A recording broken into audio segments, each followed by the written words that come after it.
안녕하십니까. 서울미래치과 원장 최진입니다. 오늘 저는 GBR을 주제로 말씀을 드리겠는데요. 사실 제가 이런 분야에 대한 대가도 아니고 저의 임상 경험을 선생님들에게 그냥 편하게 말씀드리는 그런 시간으로 생각하고 있습니다.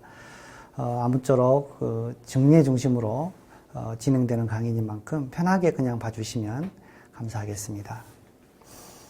먼저 오늘 강의를 시작하기 전에 본 강의 시작하기 정리를 먼저 하나 보겠습니다.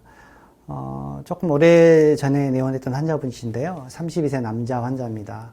보시는 것처럼 전치부 임플란트가 몇 차례 처치를 받은 후에 좀 심미적인 이유 주소로 임플란트를 다시 치료받고 싶다고 내원하셨습니다.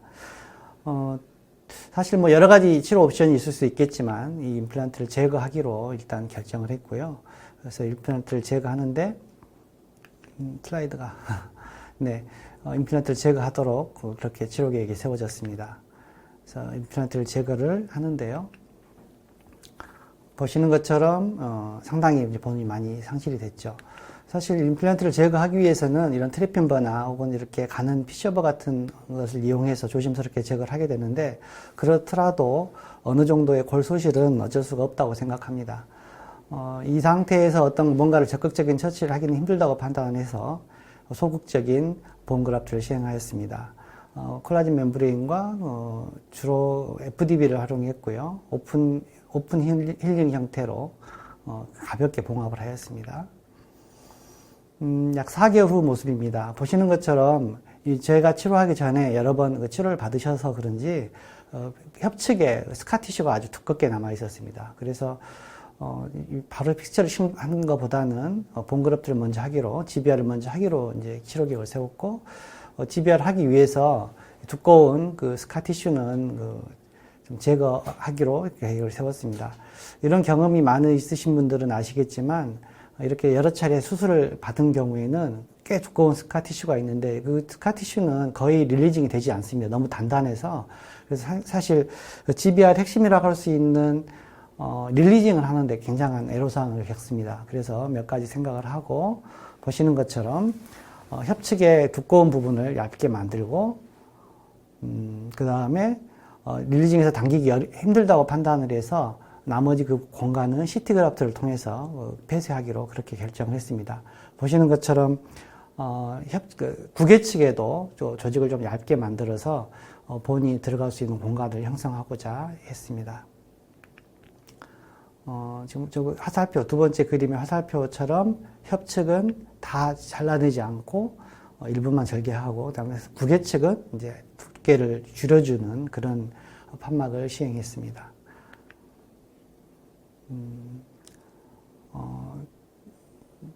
비흡수성 멤브레인을 먼저 덮고 그 위에 이제 흡수성 멤브레인을 통해서 다시 덮었습니다.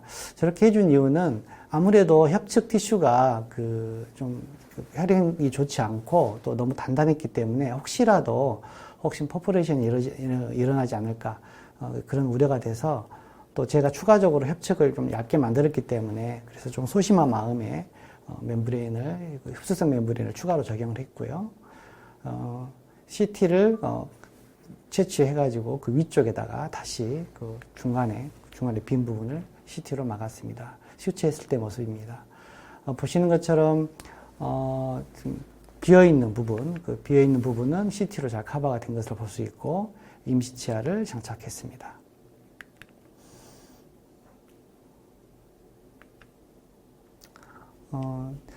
약 8개월 기다린 다음에 이제 임플란트를 식립하려고 했을 때의 사진입니다. 아주 협측에 그 스카티슈를 안쪽에서 좀 도려냈음에도 불구하고 바깥쪽에 굉장히 두꺼운 스카티슈가 아직도 남아있는 것을 볼 수가 있습니다. 그리고 열었을 때 모습이죠. 나름 완벽하게는 본은 아니겠지만 꽤 의도했던 대로 어쩌면 기대했던 이상의 골이 잘 재생된 것을 볼 수가 있었고, 8개월 후에 임플란트를 식립했습니다. 세컨 서저리 할 때 협측의 임플란트 쪽은 두께가 충분해야 또 높이가 확보가 되기 때문에 추가적인 CT 그래프트를 시행했습니다. 그리고 그러니까 임플란트 식립한 6개월 후에 세컨 서지를 할 때 CT 그래프트를 추가로 진행했고요. 그 했을 때 사진입니다. 저때 CT는 우리 목베개처럼 CT의 모양을 따가지고 협측과 인터프록시마를 같이 커버하도록 그렇게 디자인을 했습니다. 그리고 임시치아 프로비전을 통해서 어느 정도 그 조직을 리모델을 기다렸고요. 아무래도 협측에 있는 스카티슈가 너무 두껍고 딱딱했기 때문에 어떤 그 협측의 그 높이를 확보하는 데 상당한 좀 애로사항이 있었습니다. 그래서 뭐 추가적인 수술을 하는 것보다는 그냥 보철로 커버하도록 계획을 했고요. 최종 보철을 장착했습니다. 다행히 환자분의 그 어떤 스마일 라인이 그렇게 높지 않아서 그렇게 보기 싫지 않은 그런 마무리를 할 수가 있었습니다. 나중에 제가 이제 그 치료했던 그 병원에서 좀 그 옮겨 관계로 제가 이제 그 환자를 그 후로 보지 못하고 3년 정도 지나서 이제 사진을 부탁했을 때 얻은 사진입니다.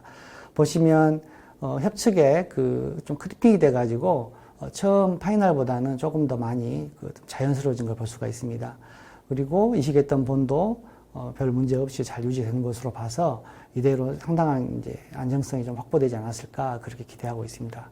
이처럼 어떤 GBR 테크닉은 우리 임상에서 다양한 방법으로 응용될 수가 있는데요. 이런 조금 좀 난 케이스에서도 GBR의 기본 컨셉을 잘 우리가 적용한다면은 충분히 어떤 극복할 수 있는 그런 어떤 도구가 생기지 않나 생각을 합니다. 제가 오늘 그 주제를 이제 생각을 하고 한번 그 구글 검색을 해봤어요. 했더니 이렇게 GBR 가이드 본 리제너레이션을 치면 굉장히 많은 뭐 논문과 그 학술 자료들이 나오고요. 이것들을 대개 한 요약을 해보면 어떤 그 GBR 원리, 그 다음에 어떤 그래프트 머티리얼 혹은 멤브레인, 그 다음에 어떤 서지컬 프로시저 이런 내용들로 좀 요약을 해볼 수가 있습니다. 사실 이런 내용들은 뭐 많은 강의를 선생님들 들어보셨을 것 같고 또 제가 여기에 대해서 무슨 그 강의를 하고 있는 사람도 아니기 때문에 이런 이론적인 배경이나 또 어떤 수식에 대한 자세한 내용은 오늘 말씀드릴 시간도 안 될 것 같고 또 그럴 능력도 안 되기 때문에 지금 최대한 그런 부분은 이제 배제하고 증례 중심으로 말씀을 드리겠습니다. 그리고 제가 이거 찾아보니까 유튜브에도 GBR을 치면 동영상도 있습니다. 다시 말해서 일반 우리 환자분들도 얼마든지 검색을 해서 볼 수가 있다는 것이죠.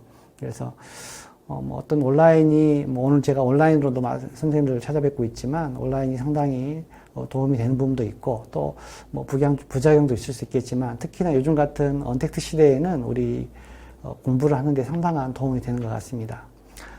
결국 그 GBR이라는 어떤 이런 그 개념이나 어떤 수식들도 결국은 아무리 이론적인 그 지식이 우리가 탁월하다 하더라도 자기가 직접 해보면서 겪어보고 되는 것과 안 되는 것을 자기 테크닉에서 어디까지 감당할 것인가를 생각해 볼 수밖에 없습니다. 저도 과거에, 저는 2000년도 정도에 임플란트를 시작했는데요. 굉장히 막 여러 가지, 어디까지 뼈가 될까, 막 그런 생각을 하고 해봤는데,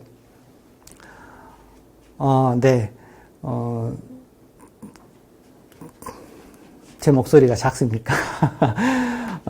결국은 자기 경험을 통해서 가지고 있는 자기 지식만이 또 자기 것이지 않나 그런 생각을 합니다. 결국 치과 의사는 어떤 자기 손으로 이루어지는 선에서 어떤 자기 실력이지 않나 그렇게 생각을 하고요. 오늘 오늘 저의 증례를 그런 마음으로 봐주셨으면 좋겠습니다.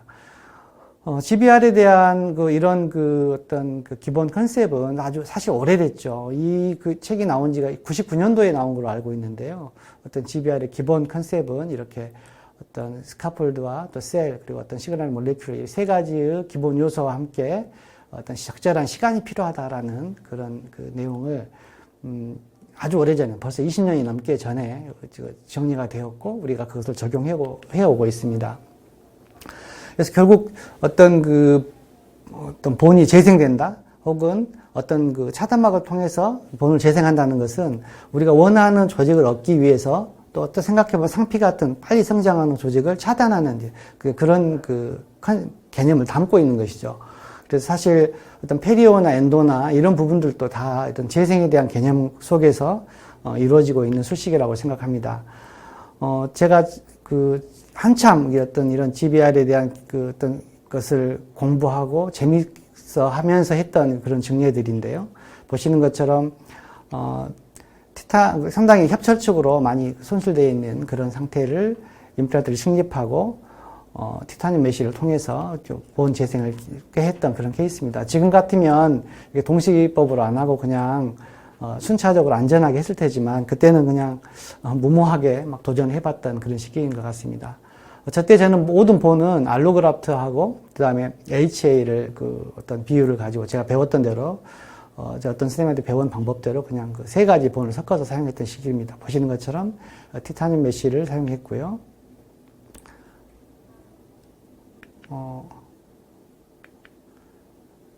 약 8개월 후에 보면 아주 본이 잘 형성된 것을 볼 수 있습니다.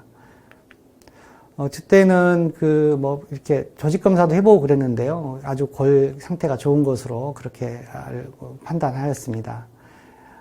상당히 안정적인 모습을 보이고 있죠. 그래서 어떤 보온이 형성되는, 보온 그라프트가 제대로 이렇게 이루어지는 데에 대한 여러 가지 요소들이 여러 가지 텍스트들에서도 제시되고 있지만, 사실 우리 술자가 이거를, 우리가 컨트롤할 수 있는 영역이 사실 몇 가지가 되지 않습니다. 어떤 아세틱한 환경을 조성한다거나, 그 다음에 제일 중요한 소프티슈를 잘 다뤄야 된다거나, 결국 보온을 만들어지기 위한 환경을 우리가 잘 조성하는 것이 우리가 술자가 하는 일이고, 나머지는 사실 우리 생체가 알아서 하는 것이죠. 그래서 어떻게 하면 어떤 생체가 이룰 수 있는 어떤 재생 능력을 저해하지 않고 술자가 그것을 잘 유도해 주냐는 것이지, 사실 술자가 보온을 만드는 것은 아니죠, 우리가. 제가 아무리 실력이 좋다고 하더라도 보온을 직접 만드는 것은 아니고, 보온은 환자가 만드는 것이고, 환자 몸이 만드는 것이고, 우리는 그것을 저해하지 않는 환경을 조성하는 것이 결국 보온 그라프트를 또 GBR을 이해하는 핵심이지 않나 생각합니다. 그런 테크닉을 이용하면 이렇게 복잡해 보이지만 아주 간단한 테크닉으로 그냥 임플란트를 식립하면서 필요한 부위에 적절한 픽처를 선택을 하고 또 식립을 하고 하는 그런 방법으로 그냥 일상 임상을 상당히 좀 편하게 안정적으로 이룰 수가 있는 것이죠. 그래서 이런 여러 가지 내용들을 대가분들은 이렇게 여러 가지 이런 어떤 홈네의 왕이라는 대만계 미국에 계신 교수님이시죠. 저도 몇 차례 개인적으로도 강의를 들어간 적도 있었는데, 이렇게 패스 프린서플이다 그래가지고 어떤 프라이머 운드 커버리지나 또 스페이스를 잘 만들어서 그다음에 혈관이 잘 재생되도록 환경을 조성하는 것이, 그리고 특히나 움직이지 않고 스테빌리티를 잘 유지하는 게 중요하다라는 이런 내용으로 핵심적인 내용을 정리해서 이렇게 발표한 것도 있습니다만, 결국 이러한 테크닉들을 또 원칙들을 매일 잘 적용하면 이렇게 보시다시피 상당히 본인이 이렇게 치료해놓고도 가끔 깜짝 놀랄 때가 있어. 이렇게 뼈가 잘 만들어지고 잘 유지가 되는구나라고 생각할 수가 있는 것이죠. 아까 말씀드렸듯이 이러한 것들은 전부 술자의 실력이라기보다는 생체가 가지고 있는 어떤 바이올로지를 우리가 잘 이해하고 공부하면서 임상에 적용하는 그런 이제 자세가 필요하지 않겠나 그렇게 생각하고 있습니다. 그래서 오늘 이제 제가 어떤 이론적인 내용들은 이제 가능히 이제 다 생략하고 증례 중심으로 하긴 할 텐데요. 간단하게 그런 내용을 좀 정리를 해보았습니다. 첫째, 이식할 때 우리가 많이 접하는 것이 어떤 이식제를 쓸 것인가에 대한 부분이죠. 그래서 여기 증례에 보시는 오른쪽 증례에 보시는 이 사진은 제가 처음으로 사이너스 그라프트를 했던 2000년도에 했던 그런 케이스인데, 보시면 이 레디오 패크한 것이 거의 한 10년 지나도 그대로 남아있는 걸 볼 수가 있습니다. 그때 사용했던 거는 합성골이었는데요. 그때는 몰랐지만 흡수가 되지 않는 합성골이었습니다. 지금은 아마 나오지 않는 걸로 알고 있는데, 그 합성골하고 알로그라프트를 두 개 섞어가지고 했던 케이스인데요. 임플란트는 잘 유지되고 있지만 이것이 자기 뼈는 아니기 때문에 사실 이제 조금 마음은 찝찝하죠. 그렇더라도 임플란트 안정성에는 전혀 문제는 없다고 하지만, 또 반면에 아래에 보이는 이 아래에 보이는 사진은 아까 말씀드린 것처럼 FDB와 제가 세 가지 본을 사용했던 케이스입니다. 여기는 보면 이식했던 본이 다 치환되고 어떤 자기 본하고 비슷한 본으로 치환되지 않았나. 그렇게 생각합니다.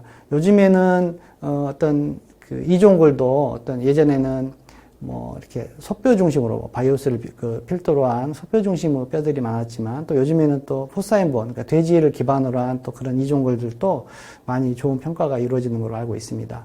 물론 저는 아직은 뭐 좀 이렇게 이런 새로운 재료를 받아들이는 데 있어서 저는 조금 좀 더딘 편이라서 약간 보수적인 편이라서 약간 시간차를 두고 사용을 하고는 있지만 점점점 좋은 재료들이 또 더 좋은 그 어떤 테크닉들이 임상에서 적용되고 있는 것 같습니다. 그래서 어떤 그 GBR에 대한 것은 끊임없는 재료에 대한 또 어떤 테크닉에 대한 관심을 가지고 있어야 되겠지만 다시 돌아가서 내가 과연 내 손을 어디까지 할 수 있는가를 항상 생각하는 것이 좋을 것 같습니다. 그래서 저는 이런 다양한 이식제를 가지고 선택을 할 때 과연 내가 하는 테크닉이 볼륨을 유지하는 목적인가 아니면 픽처 주변에 오스티오인티그레이션을 유도하고 골을 조성을 직접 자기 뼈가 됐으면 좋겠는가에 따라서 이식제를 선택하고 있습니다. 그래서 골 조성 쪽이 될 때는 동전골이나 자가골 쪽을 더 많이 사용을 하고 있고요. 그 다음에 어떤 볼륨 유지만 하면 좋겠다라고 했을 때는 이종골이나 합성골들을 중심으로 사용하고 있습니다. 그래서 어떤 어떤 수술의 목적에 따라서 이식제를 주로 사용하고 있고 또 우리가 어떤 임상가가 모든 재료를 다 갖춰놓고 사용할 수는 없기 때문에 주로 내가 사용해봤던 것 재료 중에서 좀 괜찮았던 저는 이제 물론 뭐 메가젠 제품을 주로 쓰고 있지만 다른 회사 제품들도 평가가 좋은 제품들은 뭐 이렇게 서서히 이렇게 받아들여서 사용하고 있습니다. 또한 어떤 이식제뿐만 아니라 어떤 재생을 이루는 여러 가지 그 셀들에 대한 연구들도 되고 있는 것으로 알고 있지만 특히나 요즘 우리나라 내에서는 BMP 같은 것도 잘 활용하고 있는 것 같습니다. 제가 이제 공부를 할 때 일본에 좀 자주 다녀서 보면 일본은 FGF라 그래가지고 어떤 연조직을 형성하는 또 그런 성장인자를 연구를 해가지고 이미 상용화돼서 한 3년 전부터 상용화돼서 활용하고 있는 걸 봤는데요. 우리나라에서는 BMP 계열이 좀 많이 사용되고 있는 것 같습니다. 이렇게 전신세약 있는 환자들에게는 이런 어떤 그로스 팩터들도 상당히 도움이 되는 것 같습니다. 제가 예전에 사용해봤던 PDGF 계열의 GM21이라는 그 재료가 있었는데요. 뭐 상당히 비쌌지만 한 30만 원 이상 주고 샀던 것 같은데 효과는 굉장히 좋았던 것 같습니다. 물론 그로스펙터가 이제 직접 뼈를 만드는, 그러니까 어떤 뼈를 이렇게 직접 만들어내는 그런 것보다는 저렇게 PDGF 계열은 어떤 주변 연조직을 좀 안정시키고 혈관을 좀 재생성을 촉진시키는 그런 효과가 있다고 하지만 그래도 전반적으로는 재생 환경을 도움을 주는 그런 효과가 있었던 것 같습니다. 그래서 아주 오래전에 좀 PRP를 가지고 했던 케이스입니다. 이렇게 뭐 안정적으로 잘 뼈가 유지돼서 별 문제 없이 기능을 했던 케이스고요.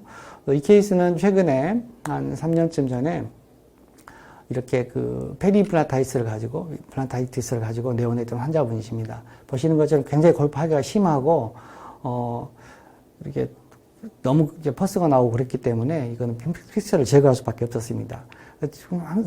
재생 환경이 상당히 불리하다고 생각을 했기 때문에요. 그래서 사이너스에 가깝고 그래서 BMP를 썼던 케이스입니다. 보시는 것처럼 꽤 골파기가 심했던 케이스였고 픽처를 제거하고요.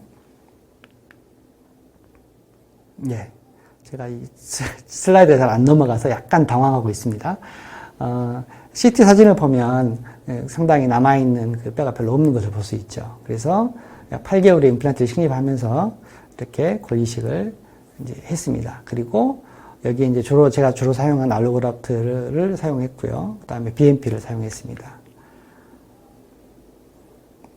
그리고 식립 후 8개월 상태를 보면 꽤 안정적으로 골이 유지된 걸 볼 수 있습니다. 물론 뭐 BMP를 사용하지 않았어도 골 조성이 잘 되었을 거라고 생각하지만 그럴 수도 있었다고 생각하지만 또 이렇게 술자의 제가 우려하던 부분을 또 어느 정도 좀 보완해주는 그런 효과가 있는 것 같습니다. 1년 후 보면 골이 잘 유지되는 것으로 볼 수 있습니다. 네, 사진이고요.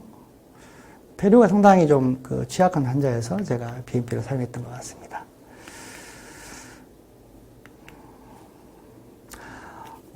사실 이제 이런 골이식을 할 때 어떤 멤브레인을 쓰느냐 안 쓰느냐 뭐 이런 논란도 좀 많이 있었는데 요즘에 이제 보면 이런 콜라겐 멤브레인도 그러니까 권리식을 하고 뭐 골막이 어떤 재생 차단막의 효과가 있지 않을까 뭐 이런 얘기를 하시는 분들도 좀 많이 또 그런 경험을 케이스를 보여주신 분도 계시는데 최근에 어떤 흥미로운 제가 어떤 결과를 봤는데 차단막 자체가 어떤 공간 유지를 하기 위한 효과도 있지만 이렇게 직접 어떤 뭐 오스테오블라스트나 클라스트에 영향을 줘가지고 골 재생을 좀 도와준다는 그런 또 논문들도 있기 때문에 저는 골 이식을 할 때는 반드시 멤브레인을 꼭 동용을 하고 있습니다. 뭐 목적에 따라서 뭐 티타늄이나 또 흡수성이냐 이런 걸 사용하고 있지만 골 이식을 할 때는 반드시 그러니까 차단막을 꼭 사용하고 있습니다.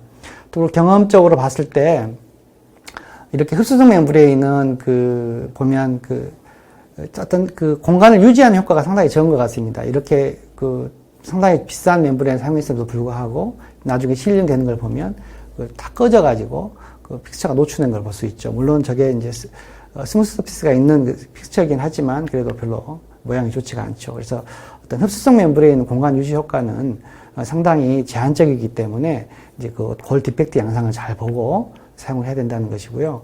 또 이처럼 아주 뭐 공격적으로 치료를 해봤던 케이스였는데요. 이렇게 뭐 텐팅 스크루를 다 하고 막 해가지고 골 이식을 했지만 잘 보시면 이렇게 픽스처의 탑 부분, 그러니까 사실 가장 중요한 부분이라고 할 수 있죠. 그런 부분은 조금 재생이 덜 된 걸 볼 수가 있습니다. 그래서 이렇게 이제 임플란트가 과연 오랫동안 기능하기 위해서는 뼈가 어느 정도 필요한가라는 게 그런 얘기를 제가 오늘 그런 케이스를 이제 말씀을 드릴 텐데요.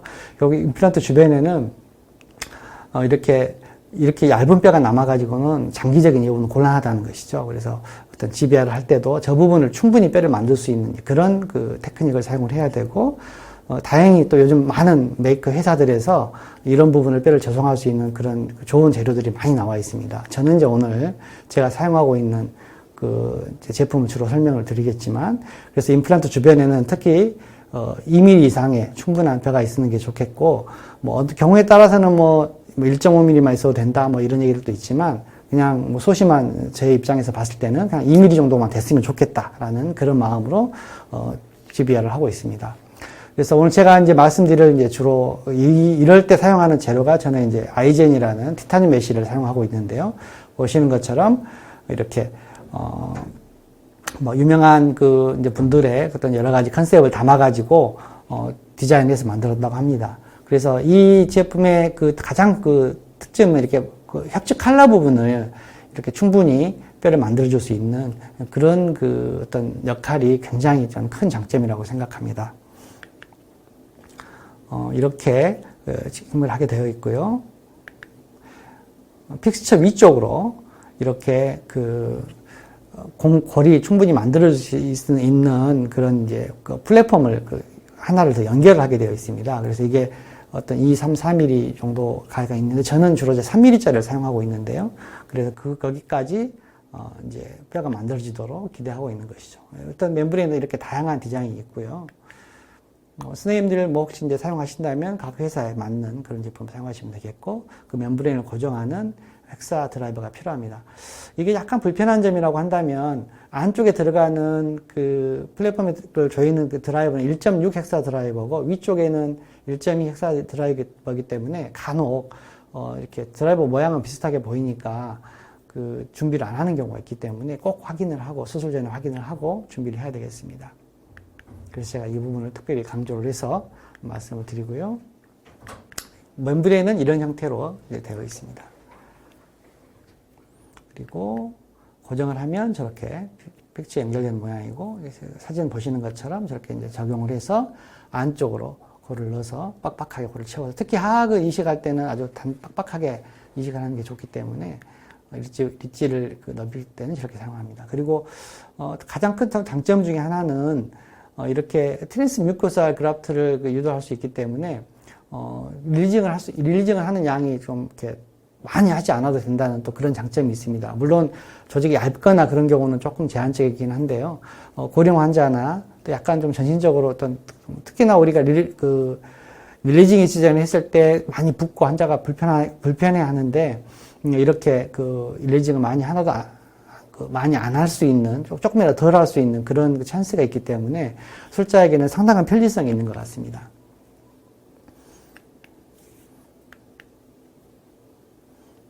이런 방법으로 사용하게 되고, 저건 이제 뭐 매뉴얼을 보시면 되겠고, 케이스를 보면서 이제 제가 말씀을 드리겠습니다.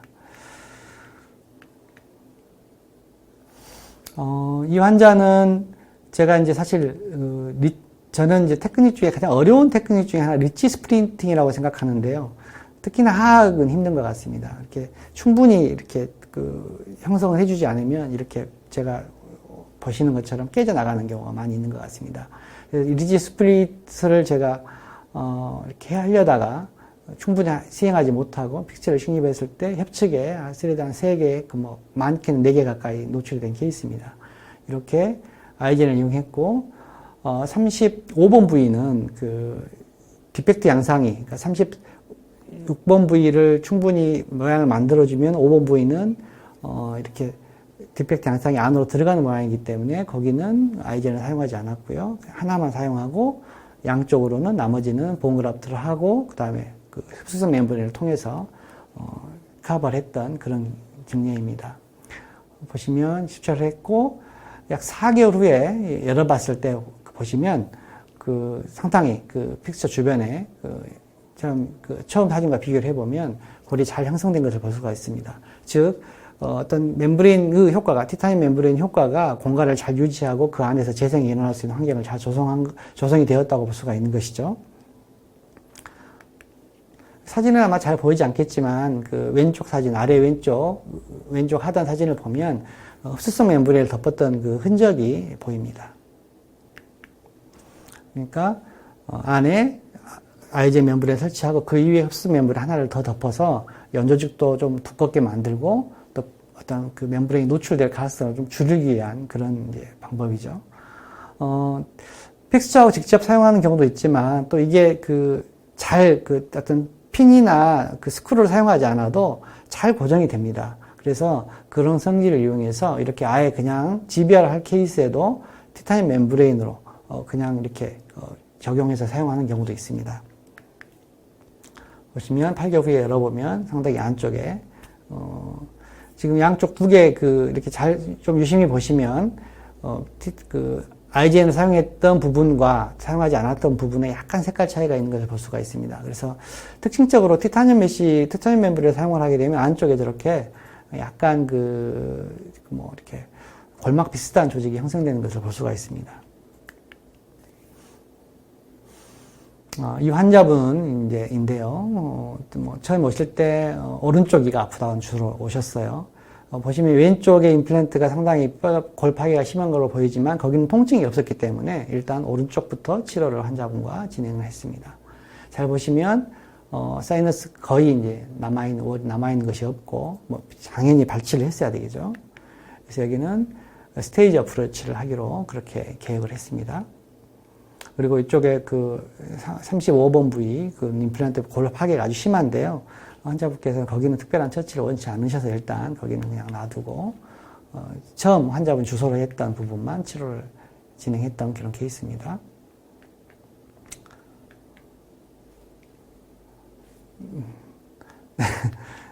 네, 이게 가야 되는데 안 가고 있습니다. 나머지 부분은 근관 치료나 여러 가지를 통해서 해결을 했고요. 지금 왼쪽 보시면 어떤 사이너스 부분입니다. CT 사진입니다. 거의 전혀 없죠. 이런 케이스는 당연히 예전에는 제가 처음 그렇게 뼈이식을 재밌어 할 때는 저런 케이스 동시 진입도 하고 그랬는데 지금은 이제 그런 무모한 짓은 하지 않습니다. 그래서 그냥 스테이지 마음 편하게 골식을 먼저 하고 진행했습니다. 윈도우를 열어서 골식을 했고요. 잘 보시면 저는 이제 상악동은 주로 제가 즐겨하는 테크닉 이렇게 사용하는데요. 골 공간을 유지를 했으면 하는 그런 부위에는 이렇게 이종골을 사용합니다. 저는 이제 어떤 메가우스 보바인이라는 이종골을 사용해서 위쪽에 커버를 하고 그 다음에 아래쪽에 픽스처가 들어가는 부분은 알로그라프트를 사용을 합니다. 그래서 보시면 사진을 잘 보면 두 가지 색깔이 좀 다른 것을 볼 수 있죠. 그래서 뼈는 아래서부터 쭉 이렇게 차오르기 때문에 뼈가 잘 만들어질 수 있는 부분은 동종골이나 자가골은 잘 이제 채취하는 부위 외에는 잘 사용하지 않으니까 동종골을 사용하고 나머지 공간을 유지했으면 하는 그런 부위에는 이종골을 사용하고 있습니다. 그렇게 해서 픽처를 식립했습니다. 식립 후 4개월에 이제 파이널 올라갔고요.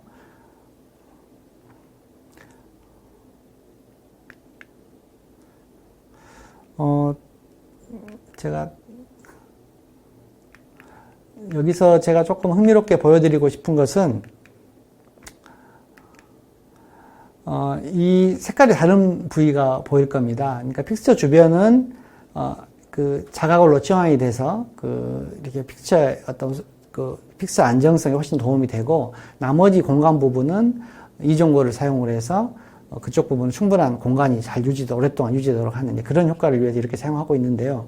물론 뭐 바이오스 같은 이종골이나 아까 말씀드린 포사엠본 같은 이종골을 그냥 단독으로 사용해도 괜찮다는 분도 계시고, 또 어떤 분은 동전골과 합성골을 저도 종종 사용하지만 동전골과 합성골을 이용해서 또 이렇게 사용하는 분도 계시지만, 저는 이제 그런 아까 말씀드린 그런 어떤 제 나름대로의 컨셉에 근거해서 이렇게 사용하고 있는 것이고요. 어떤 선생님들마다 본인의 이제 어떤 테크닉을 이용해서 이식제를 선택을 하시면 될 것 같습니다.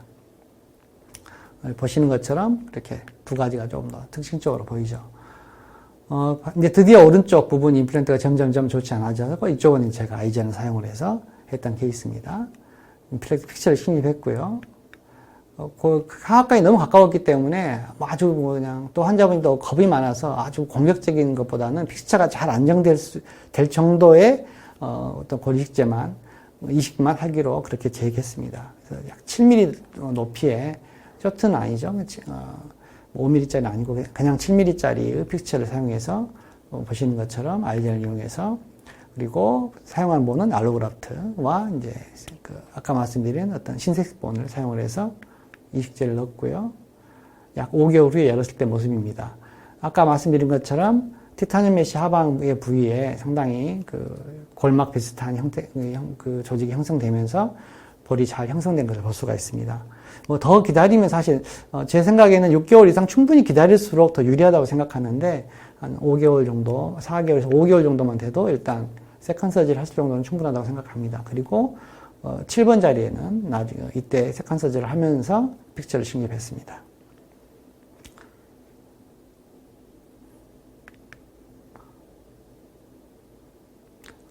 그 다음에 협측에 프린지발 그래프트를 했고요.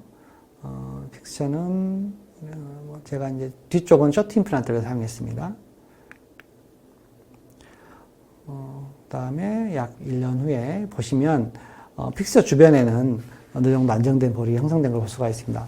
물론 이제 지금 이 케이스를 다시 생각을 해보면 좀 너무 빨리 제가 열지 않았을까. 한 6개월 이상 기다렸으면, 처음 제가 GBR 했을 때 6개월, 8개월 기다렸는데, 이제 점점 이제 좀 빨리 열어도 된다, 좀 빨리 열었기 때문에 조금 좀 불안하지 않나 그런 생각이 들기도 하지만, 어쨌든 현재까지는 잘 유지되고 있습니다.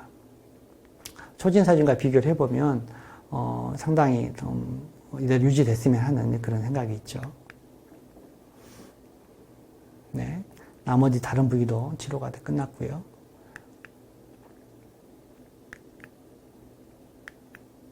이상하게 슬라이드가 처음으로 다시 한번 들어왔는데, 이거는 이제 좀 다른 환자분인데요. 여기도 마찬가지로, 아이젠을 이용해서, 했습니다. 여기도 보면,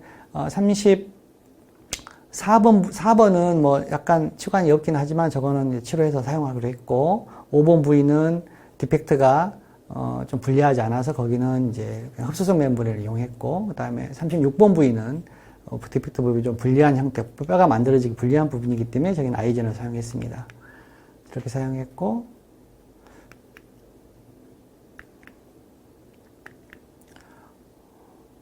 네, 다시 열어봤을 때 모습입니다. 이 케이스는 5개월 정도 기다렸던 것 같네요. 그리고 파이널 들어간 사진입니다. 아까보다는 훨씬 더 조금 더 뼈가 더 잘 안정된 것으로 볼 수 있습니다. 물론 이제 이런 케이스도 마찬가지로 한 2, 3년 이상씩 쭉, 혹은 5년, 10년 지나도록 팔로우 하면서 더 경과를 봐야 되겠지만, 적어도 임플란트가, 이제 어떤 페일하거나 문제가 되지 않는 그런 정도 뼈는 잘 형성되었다고 생각합니다. 또, 최근에는 이제 이게 티타늄 메쉬가 아니고, LT6라 그래가지고, 이제 흡수성으로 이렇게 이런 비슷한 효과를 얻을 수 있는 그런 게 개발이 돼서 저도 조심스럽게 사용을 해보고 있습니다.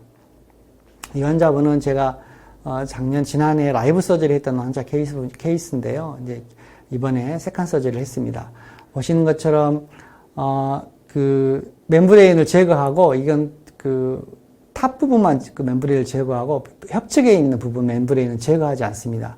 그러니까 더 골이 계속 리모델링 되고, 안정되는 것을 더 기대하는 것이죠. 그래서, 흡수성이기 때문에, 위쪽 픽스처가 들어가 부분만 제거를 해서, 열어봤던 사진입니다. 보시면, 리치 스플린트를 이건 제대로 했고요. 또 뭐 덴세바를 사용해가지고 또 상당히 좀 좋은 효과를 봤던 것 같습니다. 그래서 본을 이식했는데 결과는 아주 좋은 것으로 보습니다.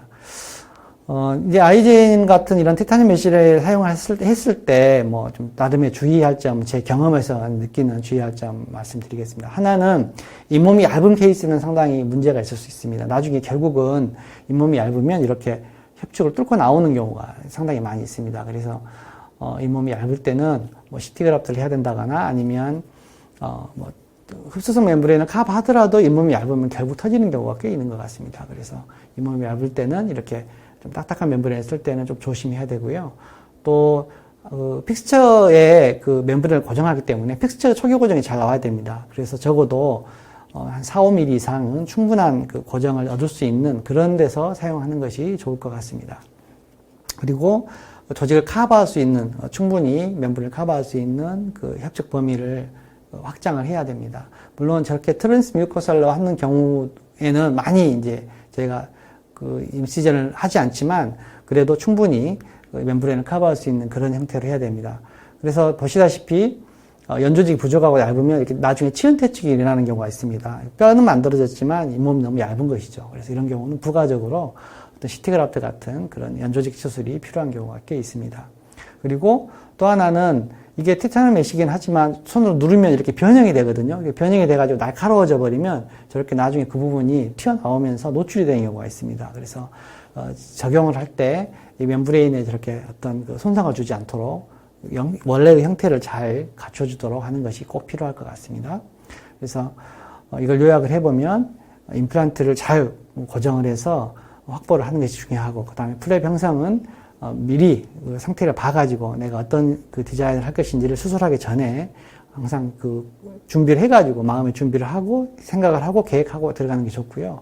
잇몸이 얇을 때는 연조직을 이식하거나 또 흡수성 차단막을 병용할 때 뭐 한 장이 아니라 두 장을 사용한다거나 이렇게 해서 충분하게 잇몸이 안정되도록 기다리는 것이 필요할 것 같습니다. 그리고 멤브레인 형태 변형은 당연히 좋지 않겠고요. 또 어떤 흡연이나 당뇨, 또 환자분의 너무 또 연세가 많으신 분들은 치유가 상당히 좀 잘 안 되는 경우가 있습니다. 그래서 이럴 때는 너무 공격적인 술식들은 좀 피하는 것이 좋지 않겠나. 그래서 저는, 개인적으로 한 75세 정도를 저는 이제 좀 기준으로 삼고 있습니다. 그래서 75세가 넘어가는 환자분들을 가급적이면, 보존적으로 또 공격적이지 않는 그런 술식을 선택하는 편이고요. 그 이전 환자분들은 그 연세가 되기 전에 가급적이면 좀 더 필요한 처치를 하시도록 그렇게 설명을 해드리고 있는 그런 이제 편입니다. 이렇게 치유가 좋지 않은 분들은 내가 분명히 잘한 것 같은데 이렇게 아예 노출이 되는 경우도 있습니다. 그러면 충분히 골이 잘 형성되지 않겠죠.